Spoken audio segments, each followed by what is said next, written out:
Good afternoon, Slim, or good morning, or wherever you are in the world. I appreciate you. I know where you are, but they might not know where you are. See, I Yeah, told you I get crazy it, right off the front. it's But afternoon for me. good deal. Well, I have the pleasure of having a friend that I've met through the rooms of Alcoholics Anonymous. I met Slim from a 6 a.m. meeting, and I know him as Slim. I'll let him introduce himself and tell us a little bit about yourself, Slim, your recovery journey.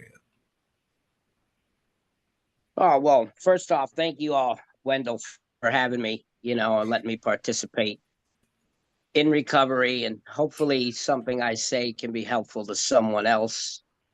Of course, I'm not an authority on recovery, and anything good that I know in my life and how to live a productive life has come from these rooms of Alcoholics Anonymous.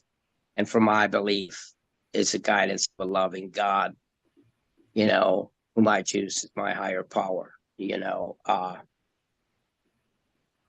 My name is William McCann, is a given name, but everyone calls me Slim.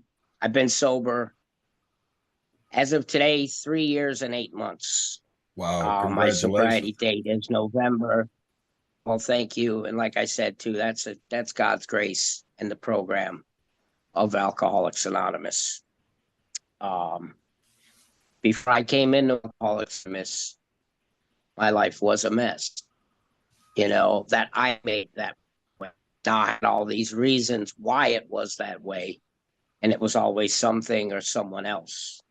I could never own up to it being me and the booze that were the problem. You know, for many years, alcohol was my solution till it stopped working. I come to find that I have always been the problem. Mm.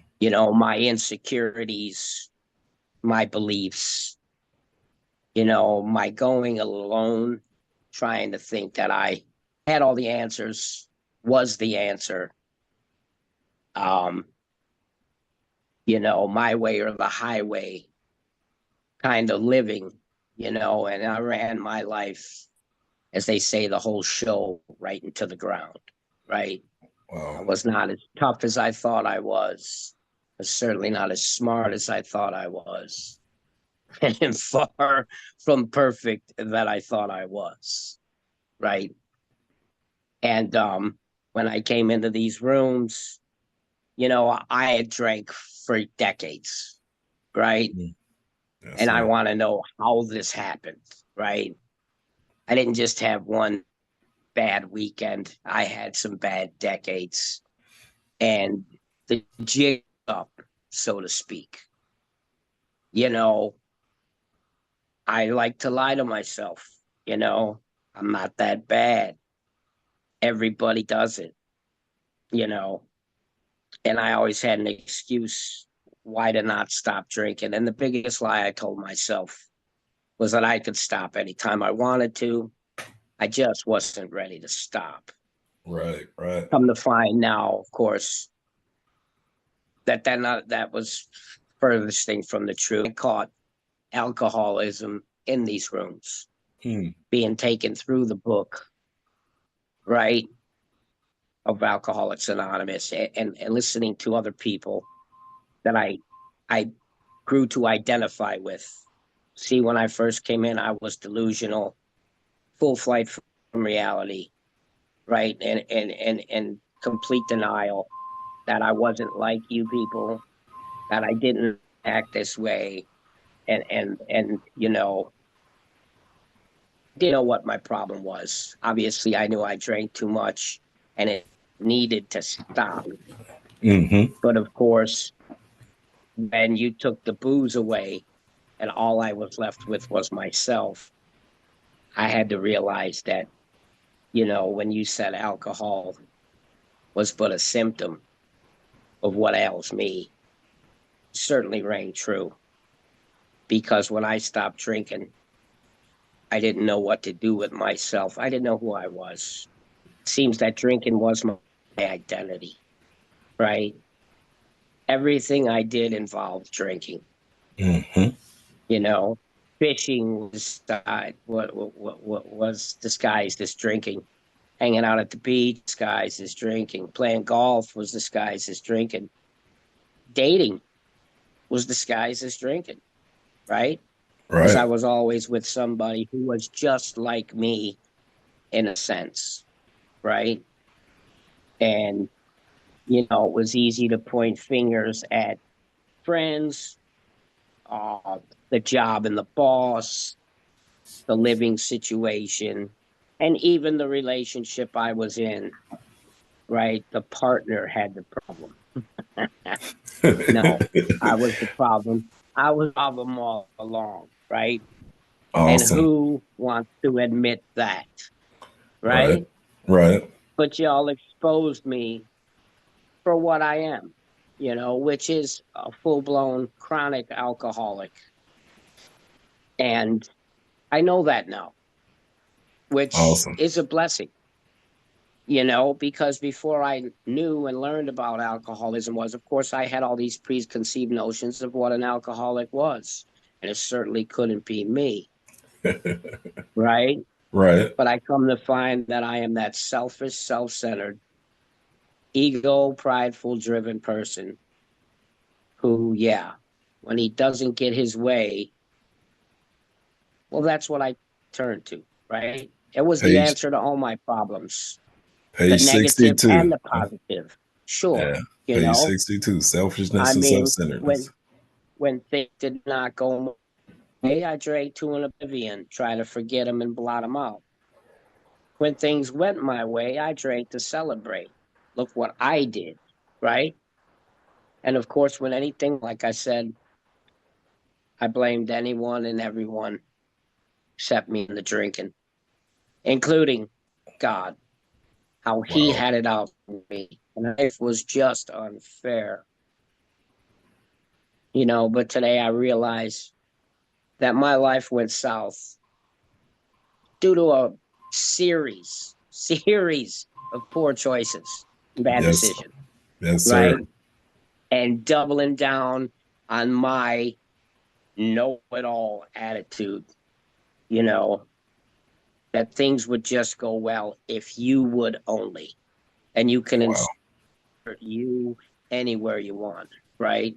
If Right. the job was better, if the money was more, if the person I was with, things like that, because I never did any form of self-examination, right? Who Which took wants to place. humble themselves and admit they're wrong, you know? Who wants to say I don't know? Who wants to ask for help? Right. Right. Right? No doubt. And that was my problem, and at times can still be. Yes, sir. Uh, but today I recognize that, and awareness is a wonderful thing to have. Um, because I do know that I don't know. Right? If Alcoholics Anonymous taught me anything, it's that I don't know. Right? Awesome. Just things going to happen. God shows me a different something. It gets done because of my reliance on a higher power and what you all taught me here. Right? Yes, Never sir. alone in Alcoholics Anonymous. Never alone as long as I have God with me. And I'm a firm believer in that. If I have God, I have all I need. Yes, sir. I never thought that way and never would have thought that way without this program. See, I do my best now on a spiritual plane, right? To have Uh, these spiritual principles instilled in my life is a blessing. Because on my own power, like I said, I was a failure. In my mind, I came to you people as a monster, right? I yes. was the Yes. worst person in the world, right? I couldn't just be, right? I had to be worse than you. Or, of course, I was better. I don't know if that makes sense to a lot of you listening. Um, but that's just the way it was, right? See, I Hmm. was never enough just as me. I had to have this stage character, right? Our book tells us we leave the double life. I want you to see this persona, but inside I'm a shaking, quivering, fearful mess. But I'm not worried about the outside looks to you. And I want Right. to play that part no matter who I'm with, right? I Right. can blend in. I can blend in, right? I can give you the chameleon and the stage, be in a stadium with 40,000 people, and I feel like I'm all alone. And that's with an invitation or without, right? Well, I'm gonna interrupt you right there for a minute. So, Please, uh, yeah, thank you so much for sharing a little bit with us. The name of the podcast is Self Love, Everything Self Love, and we try to get to know individuals as they come on. I've heard a little bit about your story, and I'm glad that you introduced yourself. And I just have a few questions that I had kind of sent over, and just like to start the conversation there with the questions, if you don't mind. please And do. we can skip them or just talk, however you want to talk or answer them, whatever, however we go. It's basically trying to get the message of recovery to each and every individual. As you said, if it could help one individual, we would like to put that out there. And so uh, one day I was journaling and came up with, uh, I wrote you in my journal, and it looked like a Y with a heart in the middle of it and a U. And so I tried to get the youloveyou.com, but had to, somebody already had that. So I got You Love You LLC. And then as I was journaling along my story and along my path, um, I found that self love was what I was lacking. I was always looking for somebody to love me like you. I'd never fit in. I never got to the point of, being loved, and found out there was a lot of things that happened. But today it's about you and your 3 years and 8 months. Happy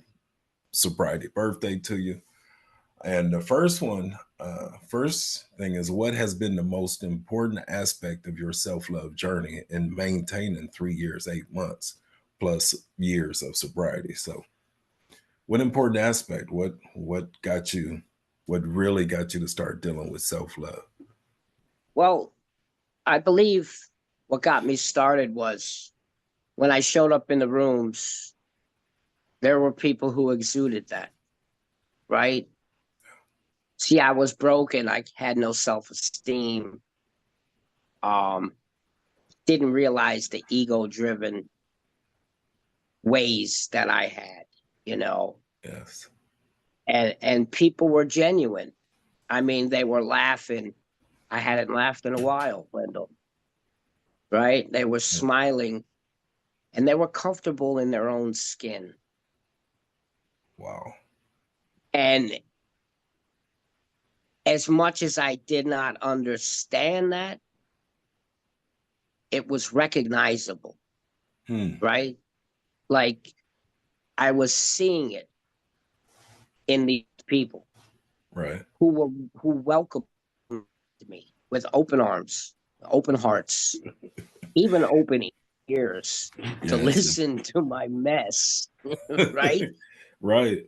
And it was attractive, right? Like I Hmm. said, I didn't understand that because I had never felt that way in my life, Right. but they were genuine because it wasn't one person showing me this example, right? It was a room full of people. And even in my conspiracy theorist mind, they didn't all get together that morning because they knew I was going to show up, right? As important as I thought I was, that didn't happen, Yes. right? So these people were happy, they were enjoying their life. And whether I believed they were sober, whether I thought they were like me, because they all said, "Oh, we know who you are." I'm like, "You don't know me. I'm different." And they're like, "Oh, but we do." And now I realize they did, Right. right? So that was the first time in my life, I believe, that I believed it was possible. And it Oh, was because you people said to me, even if you don't believe that we believe you can have this, yes. right? Yeah. And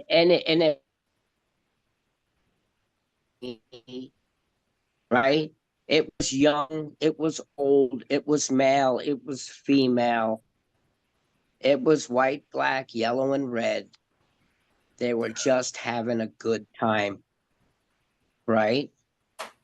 Because what I know now, they were sober, they were free, they were free from their demons. And I was riddled with demons, right? Right. So I believe that to be the start for me, at least believing that maybe, just maybe, I could start to love myself, right? Ab- Absolutely. When I came in, they told me we're gonna love you until you love yourself, and I couldn't comprehend that saying. I was like, but I do love myself. And it's like, no, fool. If you did the stuff that you do, you couldn't love yourself. So I could never put those two things together. But uh, Sure. yeah, like we got in. They were having fun, and I didn't see anything funny about any of it, man. I done pissed the old lady off. I done stayed gone. I pissed the family off. Everybody mad at me, and it was not a laughing sight. And plus, I didn't want, like you say, you people to try to fix me. I don't Mhm. need fixing. I just need to stop drinking and doing the crazy stuff I do. Y'all show me how I can do that successfully, Right. and I would be fine.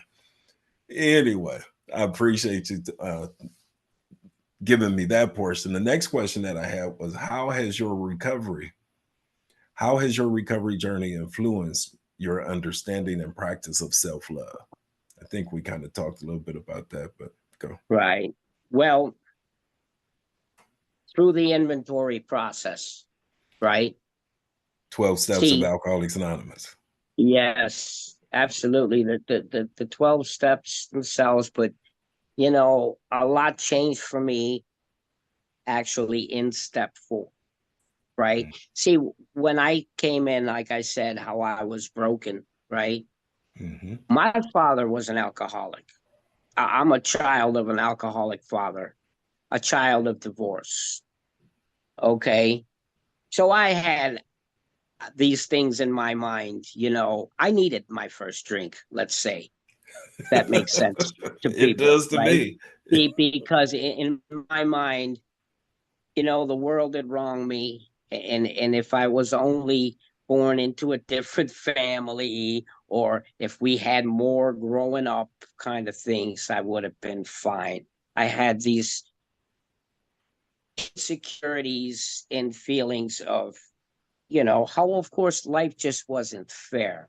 Now, mind you, I had a sister. She has passed, Mm, but she did not drink, right? She wasn't alcoholic like me. So right there and then that whole myth could be busted, right? right. She had the same alcoholic father, came from the same family with a child that was a child of divorce, but she never drank and Wow. acted like me, right? Right. There's one thing to dispel, right? But see, another thing too, why I think I was in full-fledged denial that I was this alcoholic was my father was that alcoholic, and I was never going to be like that man. This man, probably first one on my list.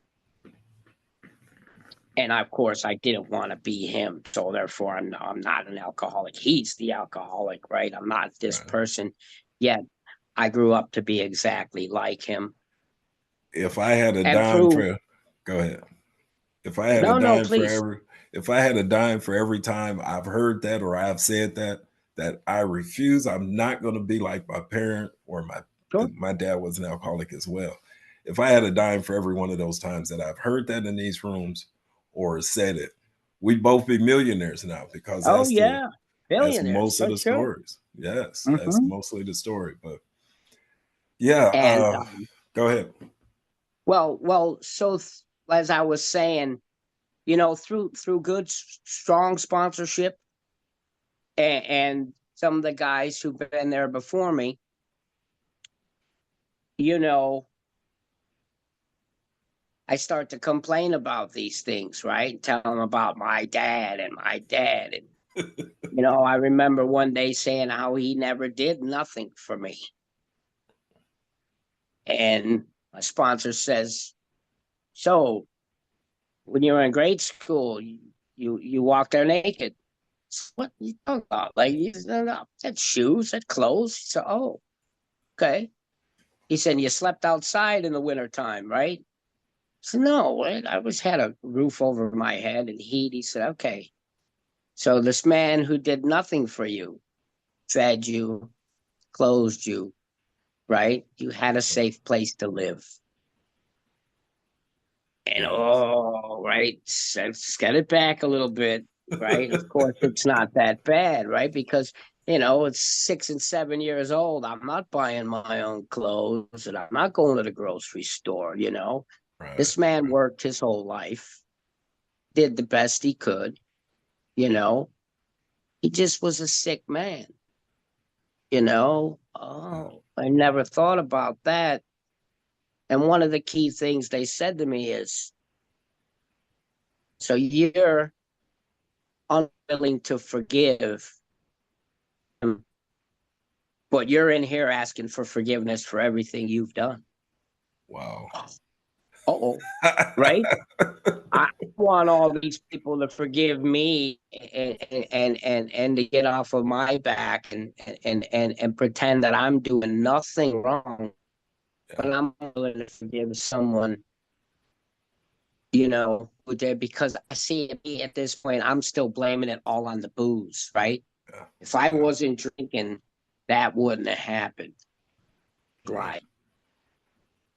Oh Right. yeah. Or here's I another think we one. were sharing something about it this morning. I don't remember, then it didn't happen. Right. And I took that lack of love for myself, my lack of esteem and self love that I didn't have for myself. I thrust it on me and Yeah. everyone around me. Right. If I'm not happy, you're not going to be happy. Yes. That's the sad and pathetic way I lived my life. Right. Right. Tear you down to build me Absolutely. up. Point out your faults, or say something sarcastic or hurtful, or embarrassing to you, so I could feel better, right? Right. I think I was sharing And this and I morning about how is it that when I owe somebody $1, I want to be like, man, why are you bothering me about this dollar? Or why are you even talking about $1? But let you owe me $1. Oh, I'm knocking at the yeah, door. I'm like, where's my money? I'm tracking So you down. Yeah, tracking and so you down, right? that's that yin yang, and the fourth Yeah, step, and having us take a personal inventory and writing all that stuff down, as you were talking about earlier.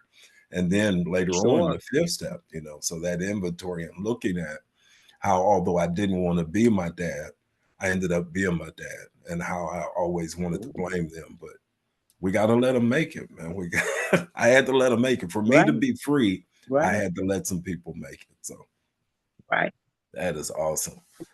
And Uh, what it came down to there was me just making an excuse so I could continue to drink the wine I drink, right?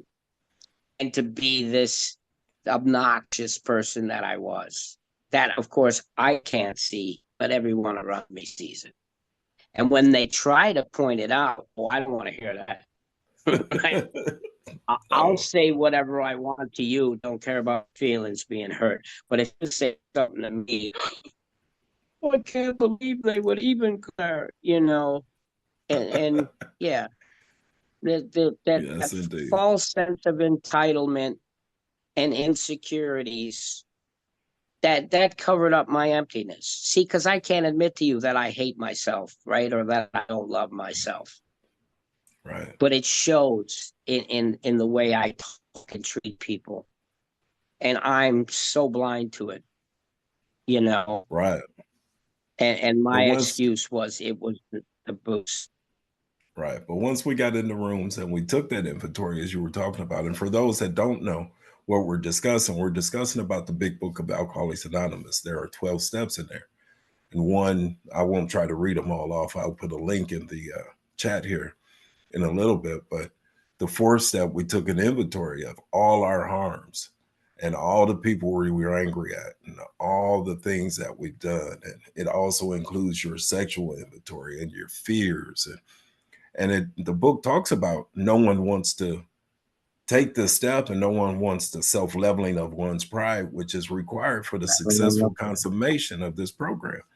So I understand when you're talking about the 12 steps, but I just wanted the audience to know that we're talking about the 12 steps of Alcoholics Anonymous. The fourth step is making a list. And then the fifth step is sitting down before God, or a God that I found, or a higher power, or whatever that is I found when I came into the rooms, that will relieve me from the seemingly hopeless state of mind and body. So just wanted to catch the audience up with the 12 steps, and there will be a link for them in the chat. We can move on from there. You know, the fourth step was paramount in my life. And then, telling on myself, that was the scariest thing I thought it was going to be, but it ended up helping me in the long run. And I think we talked about what strategies or tools you found, and most of that. Let me read this the way it goes. I know we answered it. What strategies or tools have you found most effective in navigating life's challenges while staying sober? And that's the work in the steps. I believe you also believe in carrying the message, and that was one of your statements when you decided and elected to come on with me and share some stories about your life and about recovery and self-love. So number four is, how has your perspective on living life on life's terms evolved throughout your journey? um, for me, I believe it starts with the way I start my day, and that's with prayer and meditation, right? Yeah. Try to invite a higher power into my life. Actually, I try to invite myself into my higher powers day, right? God, take me with you today, be Yeah. my strength and guidance. Um, and then of course there were other tools that I was given here. You people told me something that really blew my mind. And you asked me three questions. Does it need to be said? Does it need to be said right now? And does it need to be said by me? Wow. Wow. Because you know what? I always thought I had something to say, and that, yeah, it needed to be said now. And it was usually derogatory and mean, right? I've learned here that sometimes the best thing I can do is keep my mouth shut, because I can't take the words back, right? And words are powerful. My Yes. tongue is a sword, venomous. You know Wow. what I mean? It has the power to truly hurt others, you know. And see, before this, I never cared about your feelings, Right. right? Because I didn't have feelings. I was capable of feelings in a way, you know.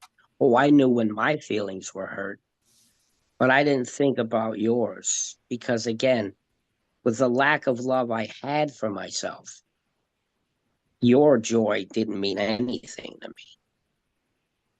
Now that I know, I've come to believe that we're all children of God, and everybody has feelings. They deserve respect. They deserve kindness and compassion. And this was just something I had forgotten in my cups. I was not raised to be verbally abusive. I was not raised with verbal abuse. You know, was I disciplined? Absolutely.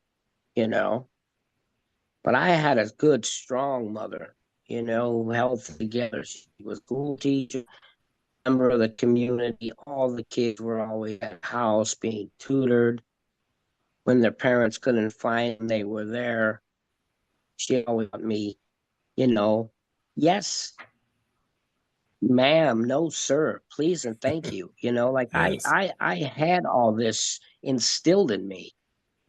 I chose to let that go to the wayside. And the worse I got, of course, that was just abandoned from my life. But I remember her even, you know, here's a just a little bit of the selfishness, self-centeredness of me. Your mom ever come in your room and take some toys you're not using anymore? Or clothes that, of course, you don't wear anymore because you just don't fit in them, to give them to somebody not so well off, or to donate Oh. them to charity, right? Mm-hmm. That was my mother. But I try and do my best to do it every opportunity given. Whereas before, I didn't have time for anything or anyone but me. And especially when it was me and the booze, it was me and the booze. And I can see the the horror in that, right? The Right. book of Alcoholics Anonymous, Bill says things like, I was living a life of futility that was leading to fatality. Because all the things that I thought were important weren't, right? All the things I was chasing, I could never get a fill of anyway. Right. Today, when I take time to sit with somebody, alcoholic or not, is when I feel I have the most purpose, when I feel that something is being accomplished. And of course, this is nothing new under the sun, right?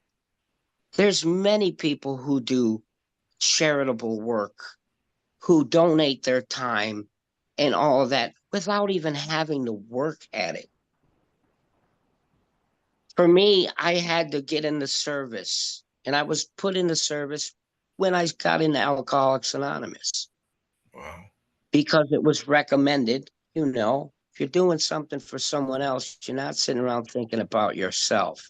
And that was a new concept for someone like me. Yes. But now I no longer have to have a sponsor or someone else recommend that I do something. And these, I find I enjoy them, right? Right. Food pantries, community kitchens, just random acts of kindness. You people taught me random acts of kindness. And I looked at you, like, what? I do a random act of kindness. I want the front page of the New York Times. And I'm not even in New York, but it's got to be news, you Yes. know? Yes. Today, I can do things for someone. And listen, I only say this as it's part of the conversation. I'm not doing these things for recognition. I don't do these things with the note that, hey, look at what I'm doing. Right. And that would always be the way it was, right? Uh-huh. You people told me to freely give what was freely given to you. See, and that's another thing when I came in the room, you mentioned it.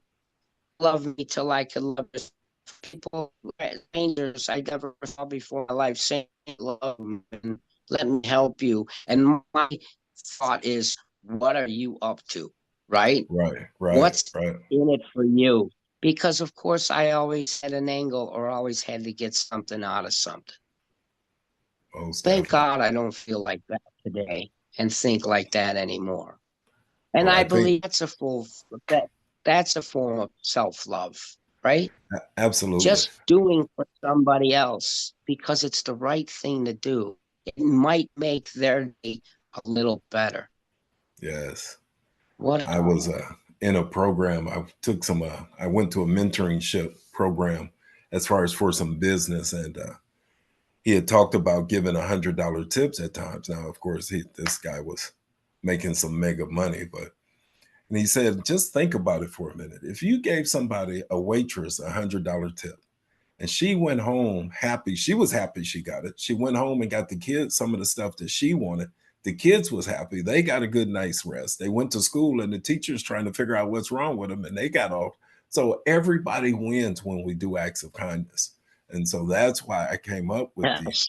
everything self-love and acts of kindness. And like you say, somebody was here when I got here.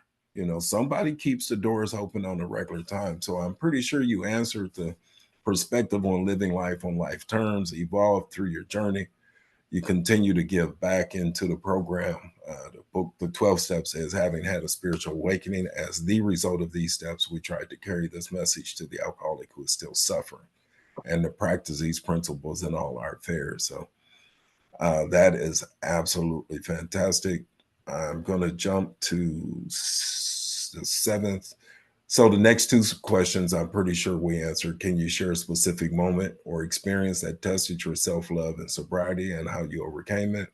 Number 6 is, in what ways has your childhood trauma, if any, played a role in your recovery and self-love? That's part of my story, was my childhood trauma.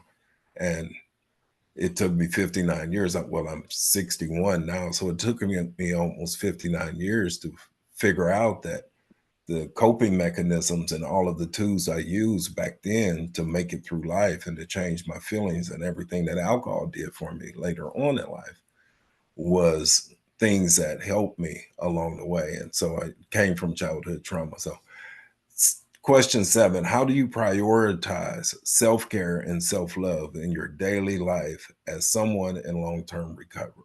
How do you prioritize your self-care, your self-love, the things that you do? Well, for me, um, for me, self-care is kind of the 12 steps of Alcoholics Anonymous, right? I know I need these meetings on a daily basis. I know that I have to show up um to get the medicine I need, which comes in between my ears, right? Because that disease centers in the mind. And I think a form of self-care by me taking care of myself, part of self-care for me is helping, right? Because it renews and reassures me of a sense of purpose. Um, because like I said, or coming in here, I didn't have much purpose in my own mind. What am I even here for? Like, I Yes. mean, if I'm a complete failure, what do I even have to bring? Right? Right. That's where I was, right? I was in this lost, broken state that why do I even keep waking up in the fucking morning? Excuse me, Absolutely. but You're you know what I good. You're mean? good. It's Because an adult show. because I mean I just thought, like, and like, for instance, I wake up and be like, oh, gotta do this again today. Like it was a burden Yeah. because I really didn't think I had anything to bring. And because of that, I would ruin other people's I would think, you know what I mean? Or like I'm just gonna screw someone else's life up because mine's so screwed up.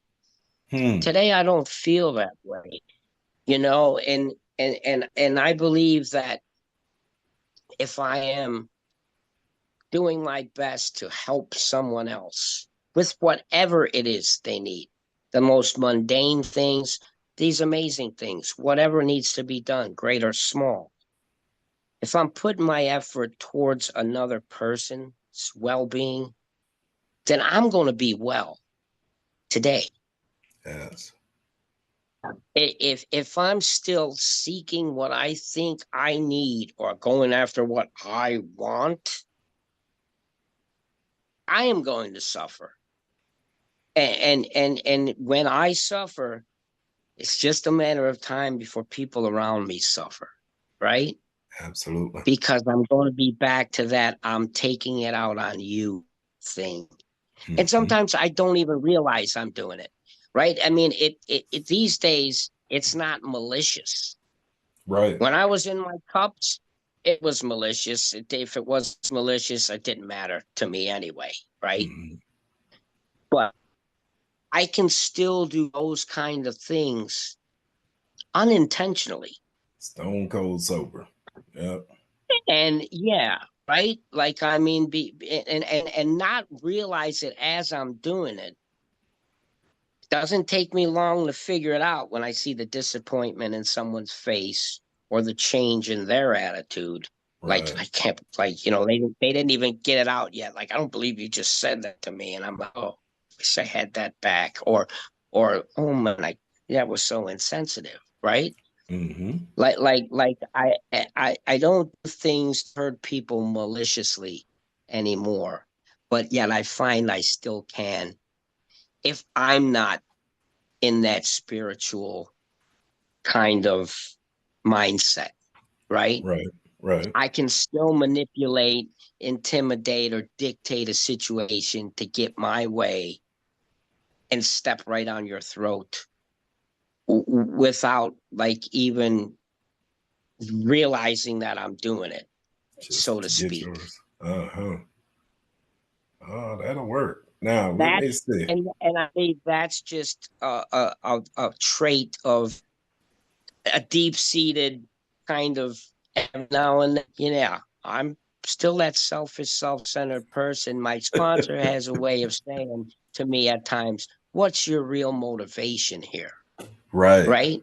Right. Because I got to make sure that if I'm doing something out of kindness, that it's really to be kind, not that I'm going to get some kind of reciprocation out of it. Right. Get that pat Right? on the back or something of that nature. Yes, Yeah, sir. well, I feel I have to take other people's feelings into account.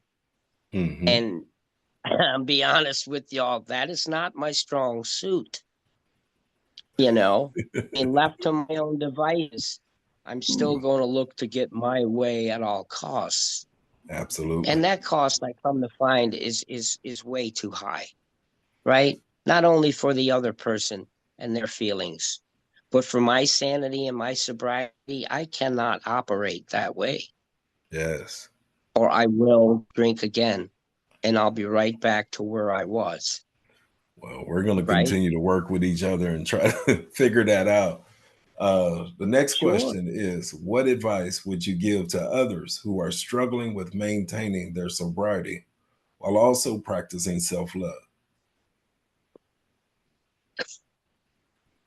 Well, one thing I heard a lot in early sobriety is definitely put the bat down, right? Pick up a Yes. feather. They told me, Quit, quit beating yourself nobody, up. nobody can beat ourselves up the way we can, right? Hmm. And try to be kind to yourself. Bully. I mean, some of the things I say to myself at times, certainly used to say to myself all the time. If it was somebody else, boy, there'd be a fight in the street, right? Yes. Yes. Because, I can put myself down with the best of them. And I think a lot of alcoholics and just people in general, you know, we're a Hmm. lot harder on ourselves than other people are on us. Yeah. Because other people might say want to hear, but they say it out of love to myself want or need to hear, and I say it out of self hatred, right? And that's exactly the opposite of what we're trying to hear today, right now, Uh-huh. right? Learning to love myself has not been easy. Some things that I was told uh, to me along the way. See, I knew all about humiliation, but nothing of humility, right? And the Mm-hmm. people told me, it's okay to love yourself. Just don't be in love with yourself, right? Yes. Because then I'm arrogant and I'm egocentric and it's all about me. And that narcissism will infect everyone, right? Wow. Uh-huh. I mean, I didn't know how to be kind to myself. You people taught me how to do that, right? I'm not Mhm. perfect, okay? Nobody is. We don't have to be perfect. I can be better today than I was yesterday, Wow, I like right? that. Yeah, And be a little better today than you were yesterday. And then tomorrow you can probably be a little bit better tomorrow than you were today. it's And as all I the put those days together and I stack them up little by little actions, eventually I've become a kind person, a compassionate person. I know what empathy is today. wow. See, I don't pity people, and I certainly don't pity myself. Mm-hmm. Do I feel bad and sorry for certain people situations? Absolutely. But to take pity on someone, I was told is just a put down. Just Yes, like sir. to have self pity, right? If I'm full of self pity, well, I'm not doing anything to fix the problem. I'm simply feeling sorry for myself. Right. So to have pity on someone is not really being compassionate. That's my ego saying, "Well, I'm glad I'm not where they're at," and Right. that's Right. not helping anybody, right? No How doubt. can I lift you up? How can I do something, to build your self esteem, right? So you don't think you're so bad the Yes. way that I thought I was so bad when I got here. And again, that's a work in progress, right? I'm learning how to do this. But um one of the gifts I've been given in this program, I've been sponsoring I sponsor men, other men and other alcoholics, right? Uh-huh. And when they call up sometimes, I don't let them beat themselves up. Say, okay, we're a work in progress. Together we can get better. Well, I like I that don't make advice. I Yeah. don't make them feel like they're a horrible person, right? We're Yeah. sick people trying to get well. Absolutely. Okay. I definitely And like that. You say put the bat down and pick up the feather, huh? yeah, and we're gonna have bad days and we're gonna have bad moments, but beating ourselves up isn't gonna help anything. That's If right. anything, it's gonna push us in the other direction. And Yeah. someone like me, there might be someone out there too who lived that long in that self pity and self loathing, who may not know another way. Yeah. It's not the easy change to make, but once you start to make that change, the last thing you want to do is ever make anyone feel bad about themselves. Because Absolutely. I know the blackness and the darkness of that, right? Most alcoholics don't need someone to jump on them and beat them up more than they're beating themselves up. That's My right. sponsor told me, if you're looking down on anyone, it better be with your hand extended to pick them up. That's right. Because I don't have the right to look down on anybody. I've done some things, that I'm not proud of, that took all 12 steps to work through to get better from, right? And Right. a God, a loving God, this higher power, however you choose to define it, has never given up on me and has had grace and mercy for me even while I was doing these things. Who am I to not show other people some grace and mercy and some compassion Wow. and Well, maybe some long suffering with them, right? Because the right. things that I put people through, and yet they continue to love me, it's Yeah. amazing. Well, you just answered You know, question number 9. How has the concept of forgiveness, both both of oneself and others, been you started instrumental to jump ahead. in your I mean, journey of self-love and you know, recovery? And that was so beautifully put. Put the put the bat down, pick up the feather, stop beating ourselves up, because as you just stated so eloquently, uh, I came in here beat down, trodden, thinking that I was the worst of the worst. Uh, I failed again. I relapsed again. And my story, your story out here doesn't have to be that you relapse. You can come in here and get this program on the first time. If not, that's where the beating up comes from. The lack of, coming home at night, the weekend spent, the money spent, the scrapes that we've got in, all of those things when working through the 12 steps of Alcoholics Anonymous comes up, and it's not comfortable. But if we Mm. work through it, it's not for me to beat you up. It's for me to sit here and listen and learn. So the final question, which I believe you also answered, is what does the phrase "you love you" mean to you in the context of your sobriety and or your self-love journey? Well, I believe it's a great question, by the way, and all of them have been, and I thank you again for letting me be part of this platform. But I think it's essential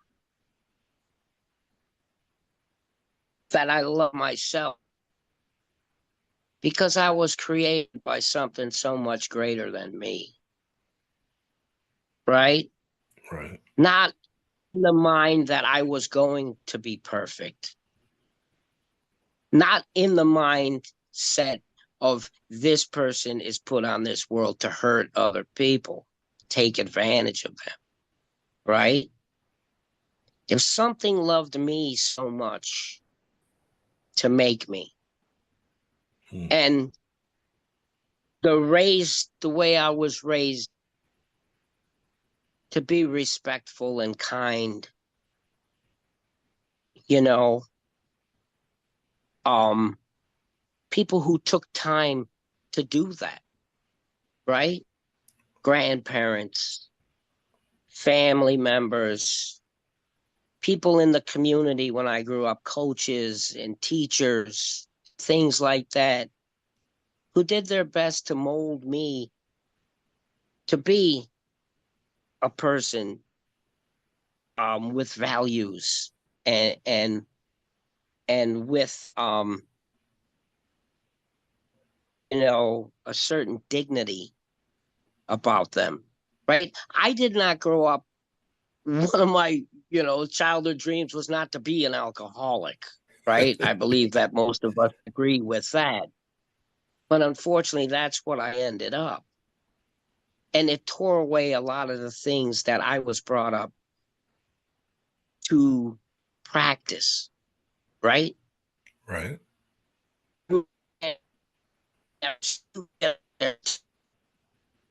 Not one of the things that was instilled in my life, right? Right.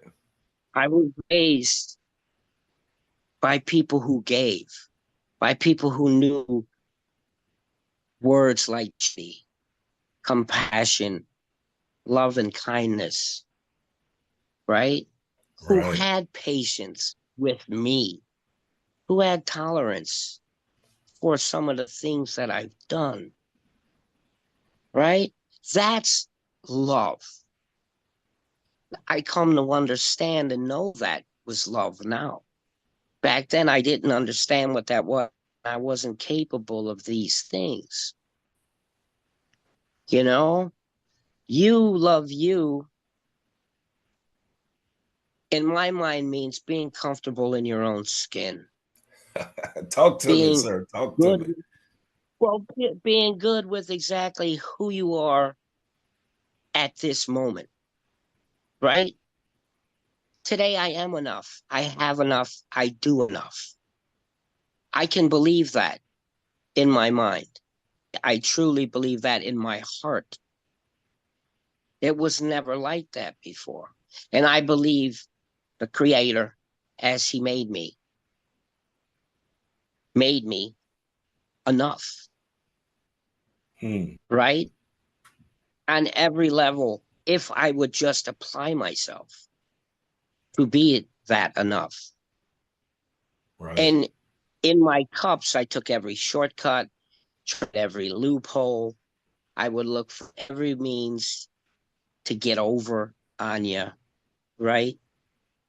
Today, I wanted, and by not those things, I believe that's the greatest form of self love you can have.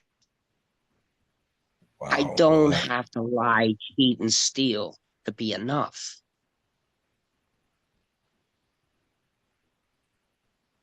yes, From indeed. it. I think, I don't say it mean, right. That's amazing. I you know. share sometimes about my another mentor of mine. Last year was the year for mentorship, I guess, but I found quite a few people on Facebook, and Reverend Michael Beckwith, shout out. I shout out like he knows me personally, but I feel I know him personally. One day was sharing on I was listening to him on YouTube somewhere, and he talked about the acorn, and the acorn has everything in it it needs to be a mighty oak.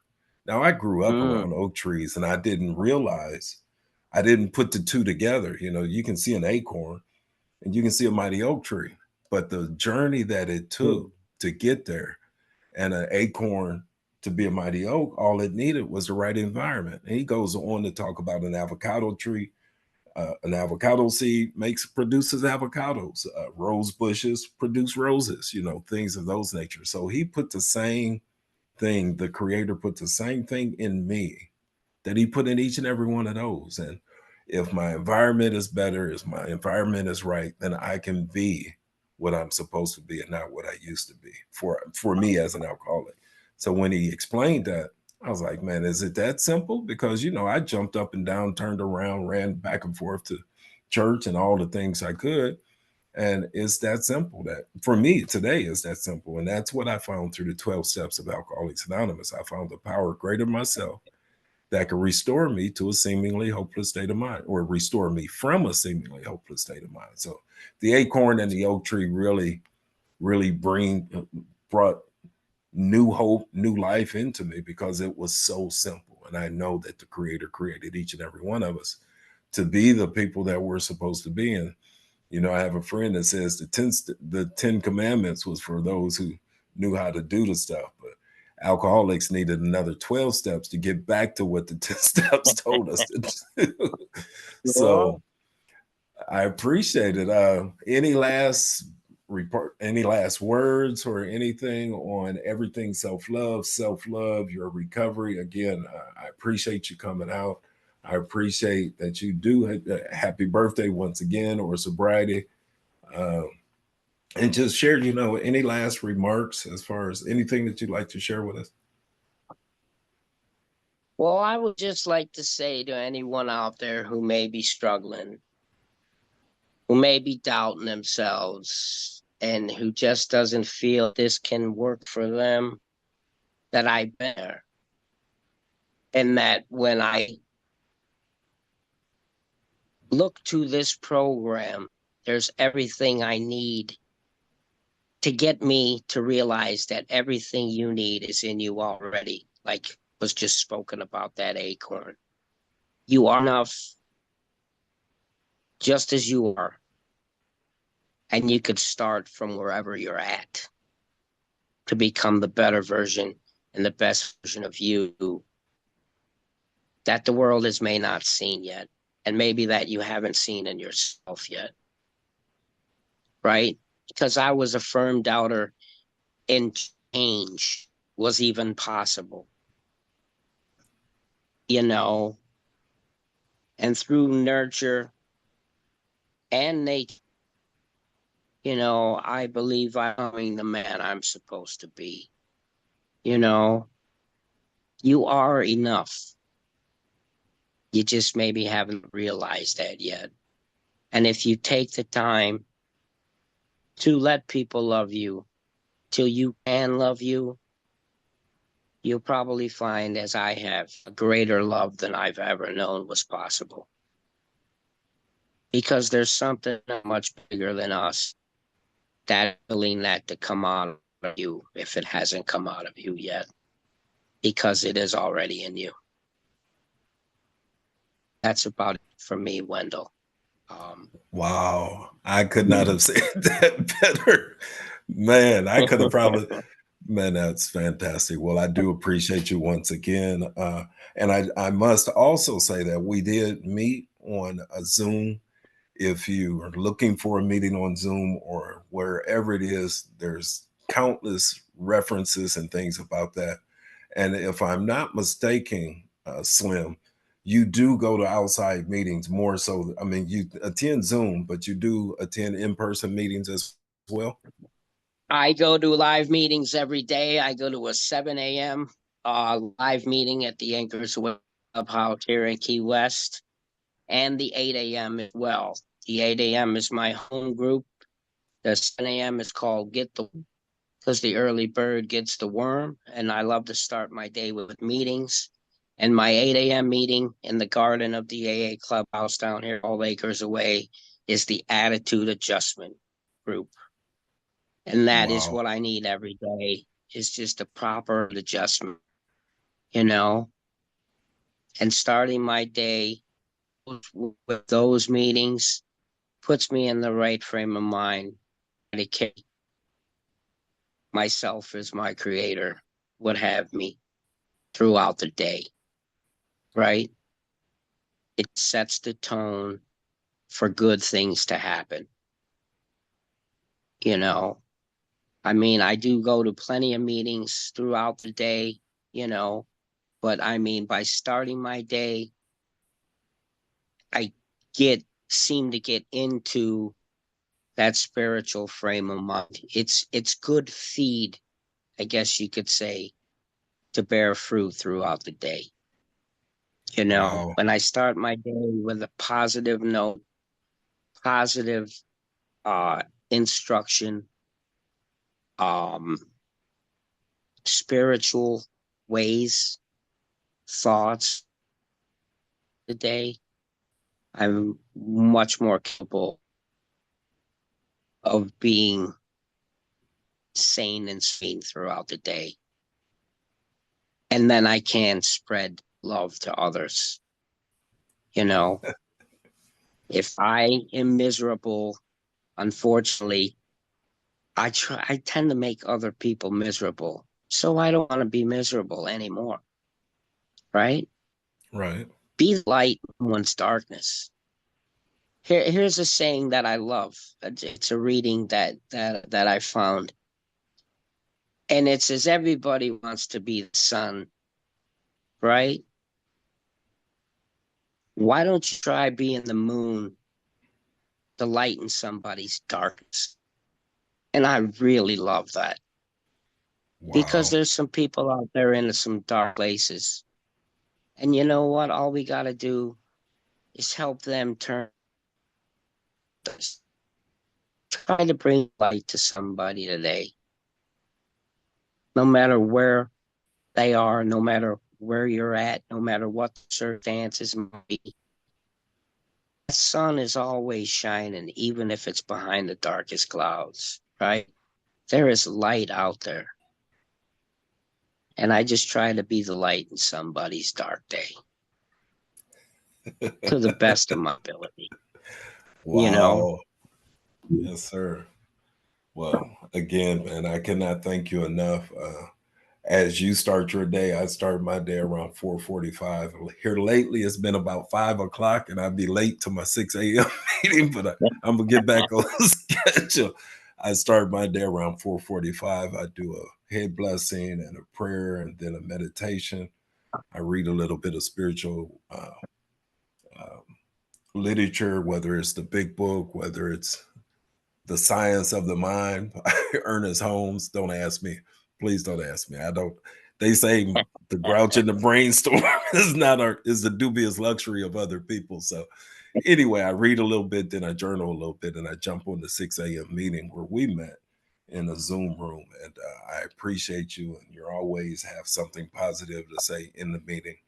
And as your day proceeds, my day proceeds with the 7:20, no matter what, meeting at the same place. And I usually jump in sometime at night if I don't make it to an in-person meeting. So again, we have had Slim from Key West here with us, sharing everything self-love, the recovery journey. and just sharing and breaking off 3 years plus 8 months is celebrating today. And I just appreciate you. Thank you so much for stopping in with us. And we're going to call it a day. I do appreciate it. And man, thank you. Wendell, thank you so very much, man, for everything you do for so many. You know, you certainly have done much to help me. I love you, my brother. And if you're out there, I love you all too. Time to love Awesome. you. Time to love yourself. Great Yes, day. sir. Thank you, Slim.